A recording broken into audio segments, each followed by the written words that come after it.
പാതയിലേക്ക് ഒരു ജനതയെ വഴി നടത്തുകയും ദൈവം തന്നെ ഏൽപ്പിച്ച നിയോഗത്തെ 23 വർഷം കൊണ്ട് വളരെ സമഗ്രമായി സമൂഹത്തിന്റെ മുമ്പിൽ സമർപ്പിക്കുകയും ചെയ്ത ഒരു മഹാനായ പുരുഷനെ ഓരോ ദിനമെന്നോണം ഓർത്തെടുക്കുകയാണ് ലോകത്തെ വിശ്വാസികൾ. മലയാളികളെ സംബന്ധിച്ചിടത്തോളം നമ്മളിപ്പോ ഒരു ഉത്സവത്തിന്റെ പ്രതീതിയിലാണ്. പക്ഷെ അങ്ങനെ ഉത്സവത്തിന്റെ പ്രതീതിയിലേക്ക് കടക്കുമ്പോഴും നമ്മളിങ്ങനെ വെറുതെ ഇരിക്കുമ്പോൾ പോലും തേട്ടി വരുന്ന ദാരുണമായ ഒരുപാട് അനുഭവങ്ങൾ നമ്മുടെ മുൻപിലുണ്ട്. വയനാട് ദുരന്തം നമ്മുടെ മുമ്പിൽ ഒരു തേങ്ങലായി തന്നെ നിൽക്കുകയാണ്.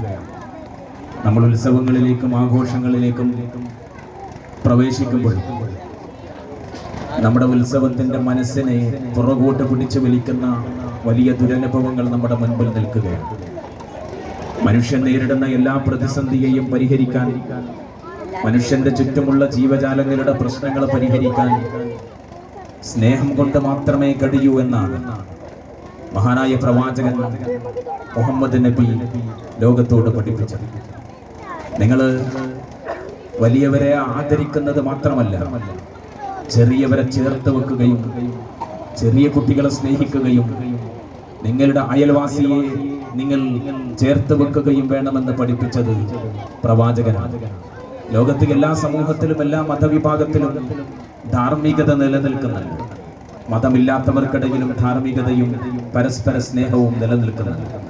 പ്രവാചകൻ മുഹമ്മദ് നബി പക്ഷെ പഠിപ്പിച്ചത് ആ ധാർമ്മികതക്ക് ഇഹപര വിജയത്തിന്റെ സാധ്യതയുണ്ട് എന്നാണ്. സഹോദരനെ കാണുമ്പോൾ പുഞ്ചിരിക്കുക എന്ന് പറയുന്നത് കേവലമായ ഒരു മനസ്സിന്റെ നിർബന്ധം മാത്രമല്ല, അത് നിനക്കുള്ളൊരു പുണ്യമാണ് എന്ന് കൂടി പഠിപ്പിക്കുകയാണ് പ്രവാചകൻ ചെയ്തത്. ലോകത്തുള്ള മുഴുവൻ മനുഷ്യരെയും ഏറ്റവും കൂടുതൽ അടുപ്പിച്ചു നിർത്തേണ്ടത് തൻ്റെ അയൽവാസിയെയും തൻ്റെ നാട്ടുകാരെയും തൻ്റെ ഭവനത്തിന് ചുറ്റുമുള്ളവരെയുമാണ് എന്നാണ്. നിന്റെ വിശപ്പ് നിന്റെ മാത്രം പ്രശ്നമാണെന്നും, എന്നാൽ നിന്റെ അയൽവാസിയുടെ വിശപ്പ് നീ അറിയാതെ പോയാൽ നീ നാളെ ദൈവത്തിന്റെ മുമ്പിൽ മറുപടി പറയേണ്ടവനാണെന്നും പഠിപ്പിക്കുകയായിരുന്നു പ്രവാചകൻ.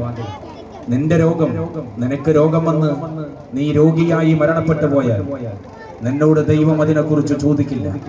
പക്ഷെ നിന്റെ അയൽവാസിയായ ഒരു മനുഷ്യൻ, നിന്റെ തൊട്ടടുത്ത് ജീവിക്കുന്ന ഒരു മനുഷ്യൻ, അവൻ രോഗം വന്ന് അവന്റെ ചികിത്സയെക്കുറിച്ച് നീ ആലോചിക്കാതെ പോയാൽ, അവനെ നീ സഹായിക്കാതെ പോയാൽ, അവനെ നിനക്ക് ചേർത്ത് വെക്കാൻ കഴിയാതെ പോയാൽ, അതിന്റെ മുമ്പിൽ നിന്റെ ജീവിതം, നിന്റെ മരണാനന്തര ജീവിതവും പരാജയമാണ് എന്ന് പഠിപ്പിച്ചത് മഹാനായ പ്രവാചകനാണ്.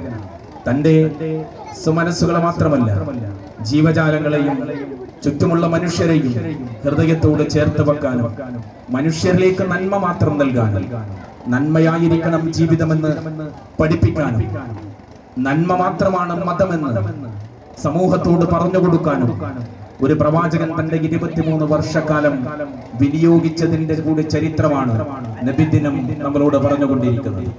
ഒരു സാധാരണക്കാരനായ ഒരു മനുഷ്യൻ ജനിച്ച് ജീവിച്ച് തന്റെ 40 വയസ്സ് മുതൽ 63 വയസ്സ് വരെയുള്ള കാലഘട്ടം ഒരു സമൂഹത്തെ മാതൃകായോഗ്യമാകുന്ന വിധം ഒരു സമൂഹത്തെ സൃഷ്ടിക്കുകയാണ്. അയൽവാസികളെയും ചുറ്റുപാടുകളെയും ചേർത്ത് വെച്ച് വിവിധ ഗോത്ര വിഭാഗങ്ങളെയും വിവിധ വിഭാഗങ്ങളെയും ചേർത്ത് വെച്ച് എല്ലാ മനുഷ്യരും ഒന്നാണെന്നും, മനുഷ്യന്റെ അടിസ്ഥാനപരമായ പ്രശ്നങ്ങൾ ഒന്നാണെന്നും, മനുഷ്യന്റെ അടിസ്ഥാനപരമായ പ്രശ്നങ്ങളെ, ആ പ്രശ്നങ്ങൾക്ക് പരിഹാരമുണ്ടാക്കുകയും ആ പ്രശ്നങ്ങളെ അഭിമുഖീകരിക്കുകയും അവന് സ്വാതന്ത്ര്യമേകുകയും ചെയ്യുന്നതാണ് നിന്റെ മതമെന്ന് പഠിപ്പിക്കുകയും ചെയ്യുകയാണ് പ്രവാചകൻ ചെയ്തത്. നീ അനാഥകളുടെ മുൻപിൽ വെച്ച് സ്വന്തം കുഞ്ഞിനെ തലോടരുത് എന്ന് പറയുന്നത് കേവലം ഒരു മതത്തിന്റെ മാത്രം വർത്തമാനമായിരുന്നില്ല, അത് മനുഷ്യത്വത്തിന്റെ വർത്തമാനമായിരുന്നു, അത് നന്മയുടെ വർത്തമാനമായിരുന്നു, സ്നേഹത്തിന്റെ വർത്തമാനമായിരുന്നു. യുദ്ധം കഴിഞ്ഞ് തിരിച്ചു വരുമ്പോ വലിയ വിജയാഘോഷത്തിലേക്ക് പോകുമ്പോ അല്ല, ആ യുദ്ധത്തിൽ മരണപ്പെട്ട മനുഷ്യരെ കുറിച്ചോർത്ത് വിലപിക്കുന്ന ഒരു പ്രവാചകൻ, ആ മരണപ്പെട്ടു പോയ ഷഹീദായി എന്ന് വിശ്വസിക്കുന്ന രക്തസാക്ഷിയായ മനുഷ്യരുടെ കുടുംബങ്ങളെ ചെന്ന് ചേർത്ത് പിടിച്ച് പൊട്ടിക്കരയുന്ന ഒരു പ്രവാചകന്റെ ചിത്രം ലോക ചരിത്രത്തിന്റെ മുമ്പിലുണ്ട്. വിജയിയായ ഒരു പടയാളിയുടെ ചിത്രമല്ല, പച്ചയായ ഒരു മനുഷ്യനെയാണ് സമൂഹത്തിന്റെ മുമ്പിൽ അവതരിപ്പിച്ചു കൊടുത്തത്. മനുഷ്യന്റെ നന്മയാണ് സമൂഹത്തിന്റെ മുമ്പിൽ അവതരിപ്പിച്ചു കൊടുത്തത്. മതം എന്ന് പറയുന്നതും വിശ്വാസം എന്ന് പറയുന്നതും മനുഷ്യനെ സംസ്കരിക്കാനുള്ളതും മറ്റുള്ളവനെ ചേർത്തു നിർത്താനുള്ളതും സ്നേഹത്തിന്റെ ഭാഷ കൊണ്ട് മാത്രം സമ്മതിക്കാനുമുള്ളതാണെന്ന് ലോകത്തോട് പഠിപ്പിക്കുകയാണ് പ്രവാചകൻ. ലോകം ഇന്ന് നേരിടുന്ന ഏറ്റവും വലിയ പ്രതിസന്ധിയുടെ അടിസ്ഥാനം എന്ന് പറയുന്നത് മനുഷ്യത്വം നഷ്ടപ്പെട്ടു പോകുമ്പോഴാണ്, മാനവികത നഷ്ടപ്പെട്ടു പോകുമ്പോഴാണ്, അന്യനെ മനസ്സിലാക്കാനുള്ള കഴിവ് നഷ്ടപ്പെട്ടു പോകുമ്പോഴാണ്. എന്റെ അവകാശങ്ങളെ കുറിച്ച് ഞാൻ ബോധവാനാകുമ്പോൾ അന്യന്റെ അവകാശങ്ങളെ കുറിച്ച് മറന്നു പോകുമ്പോഴാണ്. ഇവിടെയാണ് നബിദിനം പ്രസക്തമാകുന്നത്. നമ്മളെ ആഘോഷങ്ങളും ഉത്സവങ്ങളും എല്ലാം പ്രസക്തമാകുന്നത് ഇവിടെയാണ്. എല്ലാ ആഘോഷങ്ങളും എല്ലാ ഉത്സവങ്ങളും മനുഷ്യരുടെ നന്മയെ പ്രഘോഷിപ്പിക്കാനുള്ളതാണ്, മനുഷ്യരെ ചേർത്ത് വെക്കാനുള്ളതാണ്.